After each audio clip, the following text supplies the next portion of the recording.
ભરૂચની સુરતના અમરોલી વિસ્તારમાં રહેતા સંબંધીની અંતિમ વિધિમાં આવેલા મુસ્લિમ પરિવારને કાળ ભરકી ગયો હતો.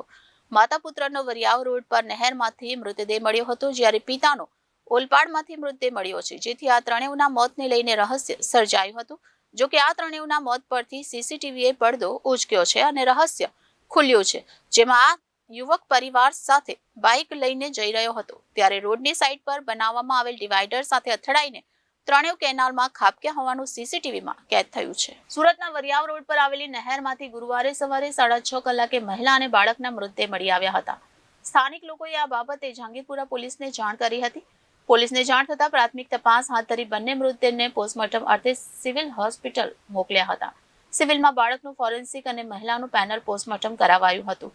બીજી તરફ પોલીસ બંનેની ઓળખ થાય તે માટેની કાર્યવાહી હાથ ધરી હતી. દરમિયાન જ ઓલપાડ પોલીસને પણ નહેરમાંથી યુવકનો મૃતદેહ મળી આવ્યો હતો, જેના કપડામાંથી મળેલા કાગળિયાના આધારે તેનું નામ વસીમ પટેલ હોવાનું જણાયું હતું. ઓલપાડ પોલીસ પણ આ મામલે તપાસ કરી રહી હતી. દરમિયાન જહાંગીરપુરા પોલીસને જાણ થતાં ઓલપાડ પોલીસની સાથે મળી તપાસ કરતા મૃતક મહિલા વસીમની પત્ની ખુરશીદા અને બાળક તેનો પુત્ર મોઇસ હોવાનું સામે આવ્યું હતું. ખુરશીદાના પોસ્ટમોર્ટમ વેળા તેણીને 4 માસનો ગર્ભ હોવાનું જાણવા મળ્યું હતું.